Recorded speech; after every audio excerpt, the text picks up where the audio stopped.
Political science से related video सबसे पहले पाने के लिए चैनल को सब्सक्राइब कीजिए और बेल आइकन को प्रेस कीजिए।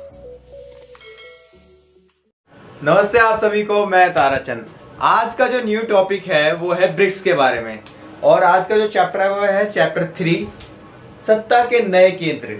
और पुराना सिलेबस अगर देखा जाए तो उसका जो नाम था वो था सत्ता के वैकल्पिक केंद्र, है ना। इसके ये जो चैप्टर था वो चैप्टर 4 था, लेकिन चैप्टर 3 को डिलीट कर दिया गया, ठीक है, और इसको चैप्टर 3 रखा गया। इसके अंदर जो एक न्यू टॉपिक है वो है ब्रिक्स, उसको ऐड कर दिया गया है। सार्क, यूरोपीय संघ, ये सब तो है ही, आसियान भी है, लेकिन एक न्यू टॉपिक जो है उसको ऐड कर दिया गया है, वो है ब्रिक्स। चलिए अब इसको स्टार्ट करते हैं। सबसे पहले समझते हैं कि ब्रिक्स की फुल फॉर्म क्या है, यानी कि ब्राजील, रशिया, इंडिया, चाइना और साउथ अफ्रीका, ठीक है, ये इसकी फुल फॉर्म है, जरूर ध्यान रखना। ब्राजील, रूस, भारत, चीन, दक्षिण अफ्रीका के संगठन को संयुक्त रूप में ब्रिक्स कहते हैं, ठीक है।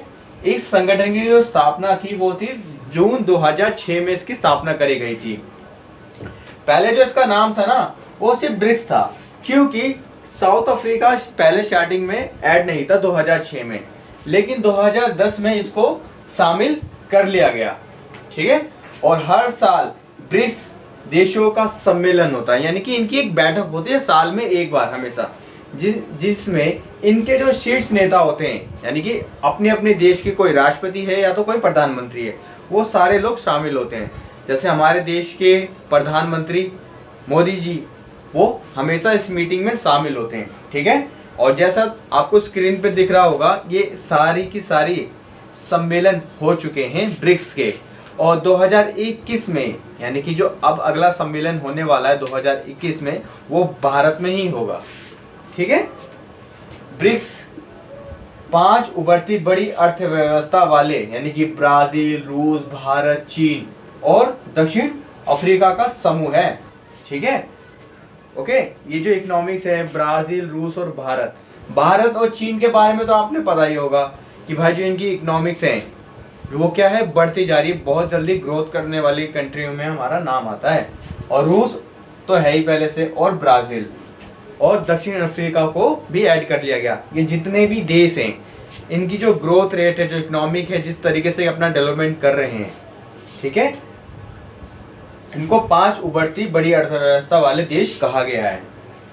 अब आता है ब्रिक्स के ऑब्जेक्टिव क्या है, इनके उद्देश्य क्या है। देखो भाई, स्थायी, न्याय संगत और विकास के साथ साथ बाकी देशों से भी सहयोग, वापस बड़े स्तर पर आगे बढ़ना है। यानी कि जितने भी ये सारे देश हैं वो सारे के सारे क्या होंगे, आपस में अपना विकास करेंगे, और एक ऐसा प्लेटफॉर्म, यानी कि ऐसा मंच बनाएंगे जहां पे न्याय संगत तरीके से सभी के फैसले किए जाएंगे।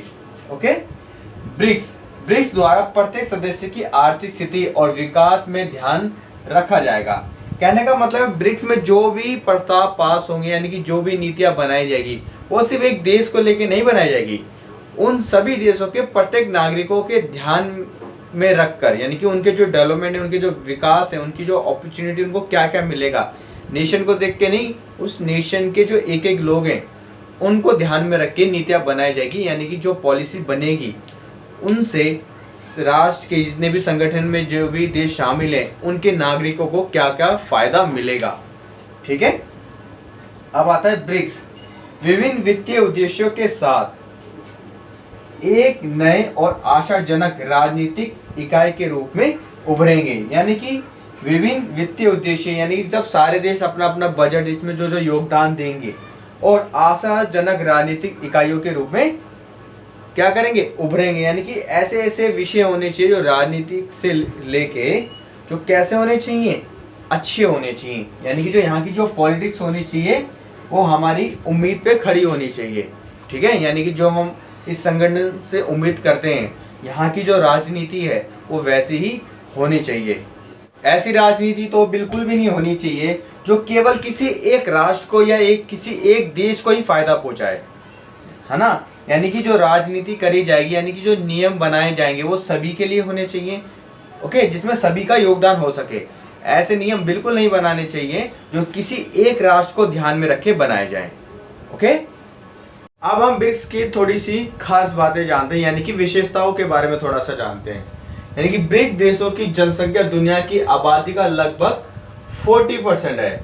ठीक है, यानी कि जितनी भी जनसंख्या है इस अर्थ पर, उसका 40% ब्रिक्स में है लगभग। ब्रिक्स देशों का वैश्विक घरेलू उत्पाद में हिस्सा यानी कि वर्ल्ड जीडीपी में लगभग 30% की हिस्सेदारी है। ओके, और दुनिया की 3 बड़ी अर्थव्यवस्था यानी चीन, भारत और रूस इसका हिस्सा है। यानी कि जो सब दुनिया की जो 3 बड़ी अर्थव्यवस्था है, भारत, चीन और रूस, ठीक है, वो सारे के सारे तीनों देश इस संगठन में यानी कि ब्रिक्स में शामिल हैं। कोई भी पश्चिमी देश इसका हिस्सा नहीं है। कहने का मतलब है जैसे कि अमेरिका साइड के जितने भी देश हो गए वो इस संगठन में शामिल नहीं है ना। और क्या कहते हैं, ब्रिक्स का अपना एक बैंक भी है एंड जिसका नाम है NDA, new development bank. BRICS समूह के देशों द्वारा स्थापित किया गया एक बैंक है और इसका जो मुख्यालय है वो शंघाई में यानी कि चीन में है। ठीक है, अब भाई देखो इसमें इतनी सारी अच्छी बातें भी है ब्रिक्स की, लेकिन हर संगठन में कोई ना कोई विवाद भी होता है। ठीक है ना, यानी कि ब्रिक्स में कुछ राजनीतिक विषयों पर भारी विवाद है, कुछ ऐसी चीजें जिनमें ब्रिक्स के देशों में आपसी मतभेद है। चलो आप उसको थोड़ा सा समझते हैं। पहला है भारत और चीन के बीच सीमा विवाद, जो अक्साई चीन के बारे में आपने पढ़ाई होगा और आगे भी हम पढ़ेंगे 12th में, तो उसको लेकर भी भारत और चीन के बीच में थोड़ा बहुत विवाद रहता है। और चीन और पाकिस्तान के संबंधों को लेकर भारत आपत्ति जताता है। ऑब्वियसली बात है भाई, पाकिस्तान की आप एक्टिविटी आप जानते हो क्या रहती हैं, तो उसके साथ चीन के रिलेशन जो हैं बट जो भारत को अच्छे नहीं लगते हैं। ठीक है, आपने अपने न्यूज़ चैनल्स पे भी देखे होंगे और बुक्स में भी पढ़ा होगा आपने। ब्रिक्स का सचिवालय यानी कि हेडक्वार्टर बनाने पर भी पूरी तरह सभी देश सहमत नहीं है। ठीक है ना, यानी कि जो इसका सम्मेलन वो हेडक्वार्टर है उसको बनाने की जो बात हो रही है वो चीन में हो रही है, लेकिन पूरी तरीके से सारे देश जो हैं सहमत नहीं है कि चीन में हेडक्वार्टर क्यों बनाया जाए ब्रिक्स का। अब भाई ब्राजील चीन की मुद्रा यानी कि युआन जानबूझकर सस्ता रखे जाने पर चिंता व्यक्त कर चुका है। यानी कि ब्राजील जो है चिंता व्यक्त करता है कि चीन जो है अपनी मुद्रा यानी कि युआन उसका जो रेट है ना जानबूझकर कम कर रहा है। चीन ये बात स्पष्ट कर चुका है कि युआन मुद्रा ब्रिक्स में बहस के लिए नहीं उठाया जा सकता। अब भाई देखो जितने भी संगठन है हर देश चाहेगा कि भाई हमारी करेंसी का यूज हो व्यापार में, और जिसमें चीन क्या कर रहा है अपनी करेंसी का रेट गिर देता है। इससे क्या होगा, बाकी देश जो होंगे वो अट्रैक्ट होंगे। भाई देखो जो युआन का जो रेट है वो सस्ता है, तो लोग क्या करेंगे, उससे ज़्यादा व्यापार करेंगे क्योंकि उससे व्यापार करने में ज़्यादा आसानी होगी। ठीक है, तो इस मुद्दे को लेकर ब्राज़ील जो है अपनी चिंता व्यक्त कर चुका है भाई कि चीन को अपनी जो युआन का जो रेट है वो नहीं गिरना चाहिए, जितना है उसको उतना ही रखना चाहिए। क्योंकि अगर ये ब्रिक्स सम्मेलन आगे बढ़ा और व्यापार बहुत आगे बढ़ा, जिससे बाकी देशों के लिए खतरा बन जाए, क्योंकि अब करेंसी एक ही का यूज़ होगा वो है युआन का, जिससे चीन की जो भूमिका है वो बहुत ज़्यादा बढ़ जाएगी, जिसको लेकर ब्राज़ील जो है खुश नहीं है। अब है भारत और ब्राज़ील और दक्षिण अफ्रीका में मजबूत लोकतांत्रिक संगठन है यानी कि व्यवस्था है, लेकिन चीन में साम्यवादी शासन है। ठीक है, यानी कि भारत, ब्राज़ील और दक्षिण अफ्रीका में मजबूत लोकतांत्रिक व्यवस्था है। हमारे यहाँ जो व्यवस्था है यानी कि जो राजनीति करी जाती है वो लोकतांत्रिक तरीके से करी जाती है, लेकिन चीन में साम्यवादी शासन कम्युनिस्ट राजनीति है। कहने का मतलब है एक तरह की तानाशाही है ना। अब भाई देखो जिन देश में लोकतंत्र है और एक देश में तानाशाही शासन है तो उन देशों के बीच में मतभेद तो रहेगा ही। ओके, आज के लिए इतना ही। ओके, किसी को कोई डाउट हो तो प्लीज़ कमेंट ज़रूर कर देना। ठीक है, और चैनल को सब्सक्राइब जरूर करना।